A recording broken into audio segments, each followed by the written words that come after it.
Je suis Shelley Raël, je suis professeur au département de médecine de l'Université de Montréal et chercheur au Centre d'études avancées en médecine du sommeil du CIUS du Nord de l'île de Montréal.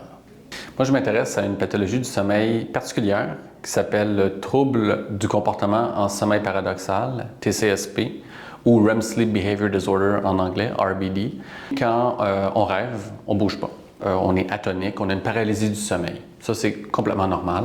Mais il y a certaines personnes qui vont perdre cette atonie musculaire-là, cette paralysie-là, et qui vont se mettre à agir, mimer leurs rêves. Puis ça, c'est pas normal. Donc, typiquement, on parle de crier, parler, donner des coups de poing, des coups de pied, lancer l'oreiller, renverser la table de nuit, tomber du lit. Donc, vraiment des mouvements sophistiqués. On peut voir à quoi ils rêvent un peu. Donc, moi, je m'intéresse à comprendre qu'est-ce qui se passe dans le cerveau des personnes qui ont le trouble du comportement en sommeil paradoxal. Ce dont on s'est rendu compte, c'est que presque la totalité de ces personnes-là, en l'espace de 15 ans, vont développer la maladie de Parkinson ou la démence à corps de Lewy. La maladie de Parkinson, c'est assez connu dans la société. C'est souvent des problèmes au niveau du mouvement. La démence à corps de Lewy, c'est un peu moins connu.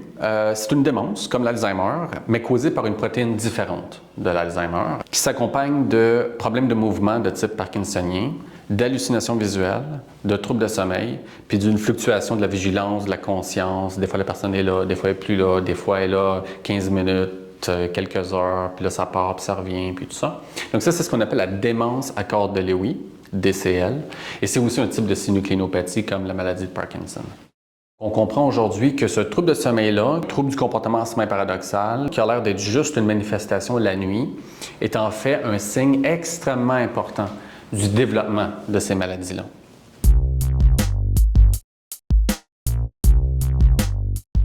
Moi, mon programme de recherche, c'est de comprendre qu'est-ce qui se passe dans le cerveau qui explique que les personnes qui ont seulement un trouble du comportement en sommeil paradoxal finissent éventuellement par développer la maladie de Parkinson ou la démence à corps de Lewy. Nous, on a deux objectifs principaux. Premièrement, ce qu'on veut, c'est comprendre comment apparaît la maladie de Parkinson et la démence à corps de Lewy dans le cerveau.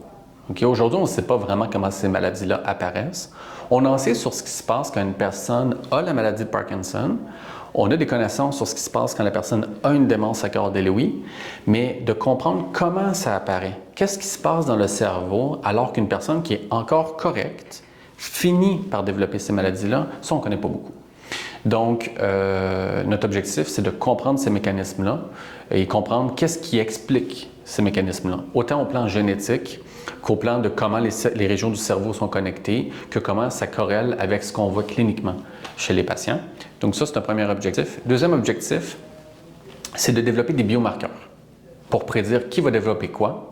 Un biomarqueur, c'est une caractéristique objective qui est liée à la progression d'une maladie.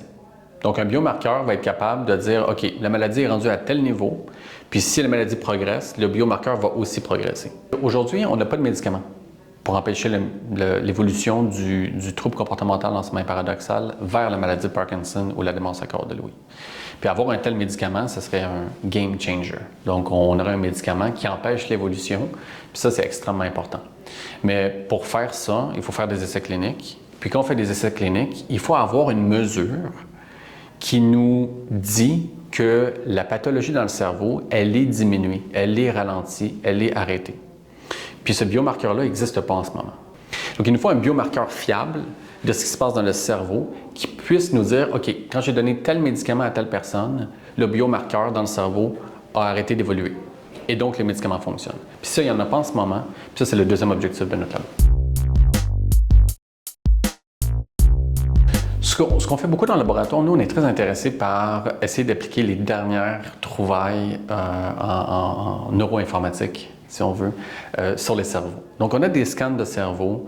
Les gens ont été dans un scan, une image de leur cerveau a été prise, puis nous, on prend cette image-là, puis on essaie de comprendre, est-ce qu'il y a de l'atrophie?